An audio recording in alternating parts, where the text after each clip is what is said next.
In an abandoned warehouse in a small town in Colorado, Trevor is dancing with his girlfriend Nina, while his friend Kyle shares some kisses with his fling of the day. Suddenly Kyle coughs some blood, but his girl keeps kissing him anyway. Trevor and Nina are disgusted by this and go to another room, where something is running in the shadows. Meanwhile, the town wakes up to discover the state has sent military forces to organize a 24-hour-long quarantine. The roads are blocked so nobody is allowed to leave or enter the town. Soon a traffic jam takes over the road and people start to complain about the situation, even arguing with the soldiers because no explanation has been given. A couple in particular are desperate to leave because they want to take their sick son to a hospital in the city. Corporal Sarah convinces them to take the boy to the hospital in town because the army has brought specialists who are already checking on sick people. Then she asks Captain Rhodes if the specialist's story is true, but Rhodes reminds her to shut up and follow orders. At the radio station, a soldier keeps an eye on DJ Paul to make sure he passes on the necessary information to the public. Back at the warehouse, Trevor is startled by something in the shadows, but it's just Nina. As he announces it's time to leave, Kyle's nose starts to bleed.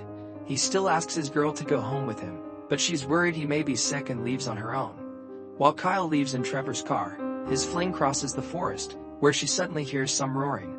She tries to run away as the mysterious creature chases after her, but sadly she trips and rolls on the ground until she falls in the water. At that moment the creature finds her and drags her away to eat her. Moments later a group of privates arrives at the roadblock and Salazar tries to tease Sarah, who responds by putting him to work. Then she takes Crane to town with her to visit her childhood home. Inside she finds her brother Trevor and Nina doing it on the couch and scolds them for not picking up her calls. Neither of them knows about the quarantine, which makes Sarah angrier since her mother needs constant care. Sarah rushes upstairs and checks on her mom Francine, who isn't feeling well. She claims it's just a cold, but Sarah announces she's taking her to the hospital anyway. Downstairs, Nina realizes she has lots of messages from her dad too. Sarah comes back and Trevor explains Francine has been feeling ill since early in the morning. Nina tells her about Kyle's symptoms and Trevor wants to check on him, but Sarah tells her to stay home with their mom while she does the checking. Night has fallen by the time Sarah and Crane make it to Kyle's house and they're surprised to find the door open. The rooms are covered in blood, so the soldiers carefully search the building, but Kyle is nowhere to be seen. When Crane stands against the curtains, two bodies suddenly fall on top of him. It's Kyle's parents, who have been mauled. Sarah tries to call the cops but the phone isn't working, so on her way out she uses the military radio to call her captain. Rhodes explains they blocked all phone lines until they control the situation because there are too many rumors going around and promises to send the police to Kyle's house. Afterward Sarah picks up Francine, Trevor, and Nina to go to the hospital. During the ride, Francine's nose starts bleeding. When they finally make it to the hospital, the place is packed with patients experiencing the same symptoms and the nurse tells Sarah to wait in line like everyone else. Nina's father is in this hospital too, so she and Trevor visit him. At that moment Sarah notices Salazar and other soldiers guarding the hospital, which makes her realize this is serious and not just a routine exercise like they were told. Then Rhodes brings Sarah to meet Dr. Logan from the CDC. Logan asks if Kyle's parents had bite marks and she says yes, but she doesn't think it was an animal because it couldn't have hidden the bodies behind the curtains. In the waiting room, Crane notices that Francine and many other patients are freezing, so he goes to tell Sarah and Logan. At the same time Nina's father goes through the same thing. A virus moves very quickly inside his body until the man transforms into a zombie and jumps off the bed to attack his own wife, biting her face off. Meanwhile at the power plant, a worker is suddenly jumped on by two zombies, who push her against the fence to devour her. The shaking of the fence plus the falling blood causes a short circuit that lights both zombies on fire. As the plant's machinery starts failing, the town's lights begin to malfunction too. There are some zombies driving around and soon their cars crash in the middle of the street, sending a body flying. At Kyle's home, 3 cops are searching the rooms and find a third body between the dead couple. It's Kyle himself, who has become a zombie and now jumps on the cops to try to kill them all, not caring about their guns. At the radio station, Paul and his guard soldier hear all the screaming and look out the window to discover the zombies dragging humans away to feed. The soldier runs outside to help the civilians, only for a bunch of zombies to ambush him and take him away to eat him too. Paul sees another zombie coming after him, so he rushes back into the radio station and locks the door. In the hospital, the backup generators bring the power back just in time for the frozen people to become zombies too. They all go crazy and start attacking any normal human they can reach. Trevor and Nina run out of her father's room and watch in shock how a zombie walks on the ceiling to then jump on a nurse. Some zombies see them and come after them, so the couple begins running away and tosses any object they can find to slow the creatures down. They make it through the back door and block it with a trash container, but there are other zombies already outside, so the couple runs to escape by jumping over the fence. Inside, the chaos and massacre are getting worse as blood is spilled all over the place. Almost no humans are left and there are too many zombies to fight at the same time, so Rhodes runs into an empty corridor and blocks the door to keep the zombies out. Sarah finds him and asks about her mother, but there's no chance of finding her now. Then Rhodes opens another door to find an exit, only for a bunch of zombies to come out. He manages to push a few off, but soon there are too many creatures to handle and Rhodes is captured to be devoured. Seeing this, Sarah, Logan, and Crane run to another corridor to find an empty room to hide in. Logan pushes Crane to go first, causing him to drop the car keys. A zombie notices Crane on the floor and tries to attack him, but Sarah drags him into the room just in time and locks the door. A furious Crane pushes Logan for what he did, yet Logan pretends he doesn't know what Crane means. After Sarah and Crane push some furniture in front of the door, the group looks out the window and notices the zombies have taken over the parking lot too. Since Crane doesn't have a gun and Sarah's isn't loaded, she says they should make Molotov bombs to distract the zombies and escape in a car. Since Crane lost Sarah's car keys, she decides they should find Rhodes' keys to escape in his car instead. Meanwhile, Travis and Nina are running through the forest, where they encounter dozens of dead bodies on the ground. A body even tries snapping at them, only to fall dead again. Eventually the couple makes it downtown and they find a massacre here as well. However, they notice someone saying inside the radio station, so they wait until the main street is clear to run to the station's front door.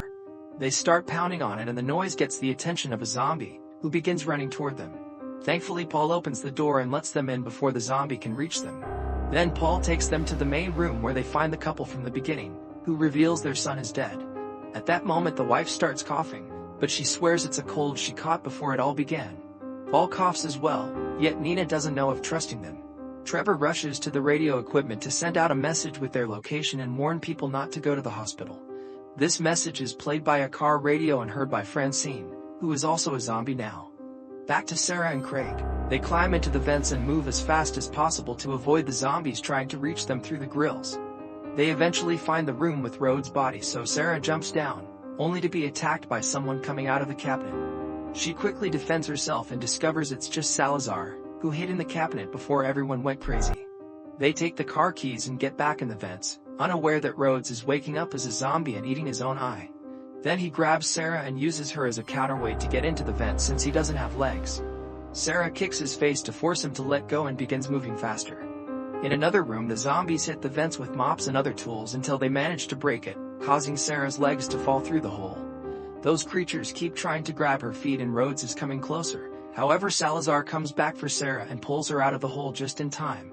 They rush back into the room with Logan, and when Crane tries to close the vent, Rhodes appears and bites his hand.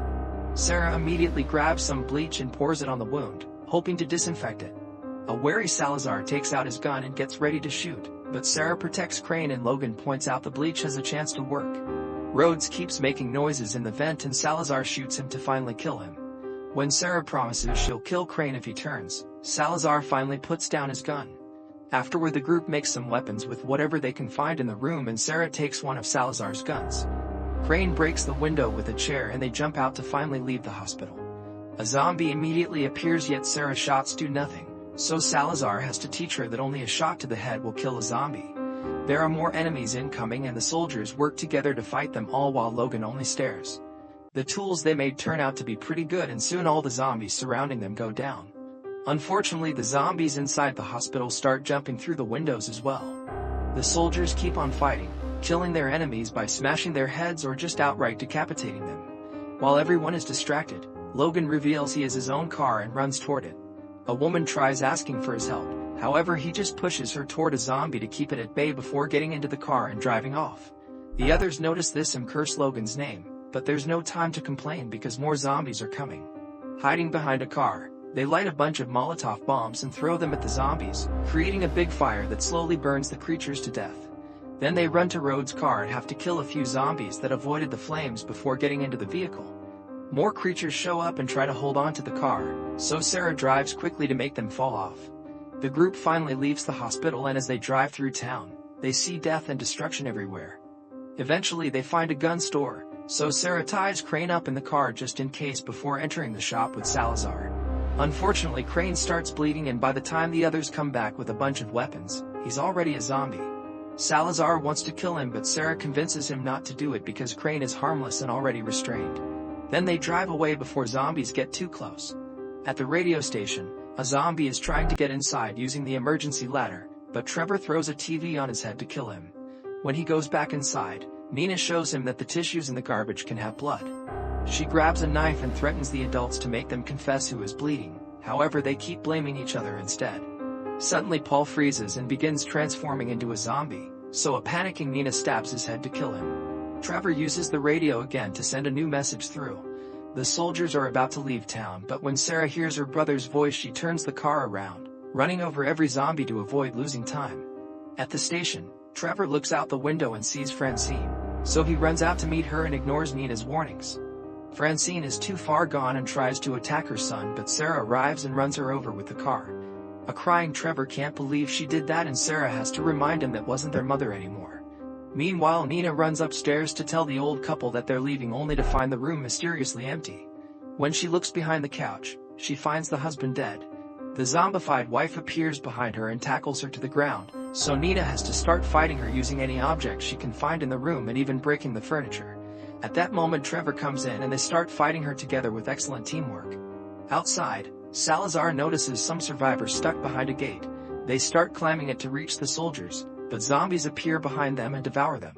At that moment, Trevor and Nina push the monstrous wife through the window, and as soon as she lands, Salazar and Sarah shoot her to death. The shooting scares the zombies behind the gate, and now the group can leave in the car.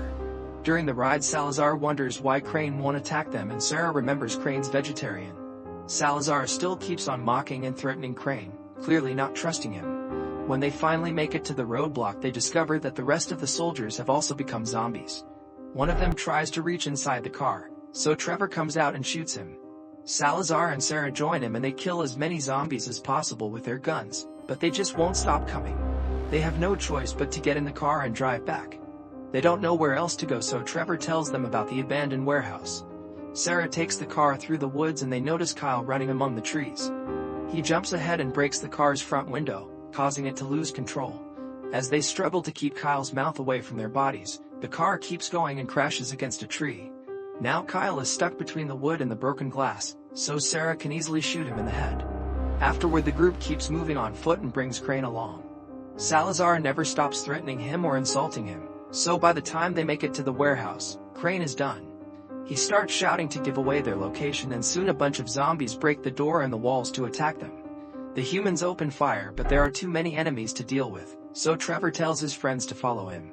While the group goes downstairs to the basement, the zombies aggressively surround Crane. The basement turns out to be an actual isolated bunker. A few zombies try to follow the group, but they fire at them until they cross the thick metal door and lock it. Then they open a door at the back and are shocked to find a full research facility.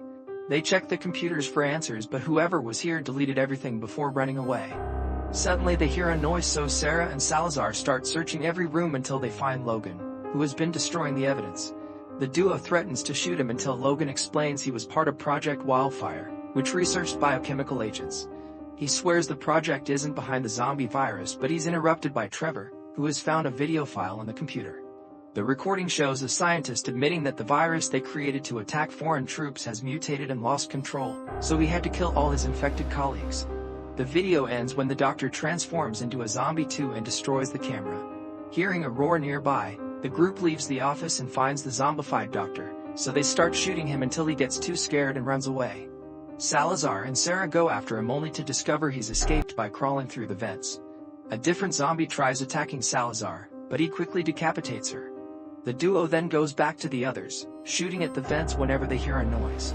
Logan has no idea where the emergency exits are, but Salazar recognizes this bunker as a model from the war and says they only need to find the missile silos to escape. As the team walks through the corridors, the doctor reaches from above and kidnaps Logan. He quickly kills him and then throws the body in front of the others. The group hurries up, but after wandering for a while they still can't find the silo. Despite Salazar's protests, they decide to split to cover more ground. Sarah and Salazar end up finding the silo first and they go through the first door without issues. However, after crossing the corridor they find tons of zombies hiding in the next room. Both soldiers open fire, but the zombies surround Salazar and knock him to the ground. He tells Sarah to go on without him before the creatures begin eating him. Sarah quickly runs away and Trevor drags her into another safe room. There she finds a bunch of missile propulsion tanks, so the siblings work together to make some big fire throwers. Then Sarah returns to the corridor to get the Horde's attention, only for the doctor to appear behind her. As she struggles against her attacker, Crane reveals himself in the Horde and remembers his feelings for Sarah, so he starts firing his gun until he runs out of bullets. Angry about this betrayal, the doctor lets go of Sarah and runs to decapitate Crane. Sarah shoots a random zombie to get everyone's attention before running down the corridor again. The creatures run after her, but when they reach the door, Trevor and Nina activate the tanks. The result is giant flames that instantly burn the zombies down and reach every corner of the facility, not leaving a single monster standing. Afterward, the trio climbs out of the silo and finds Logan's car. As they drive away, they hear on the radio that the virus has been fully contained. However, on the road a zombie is on the loose.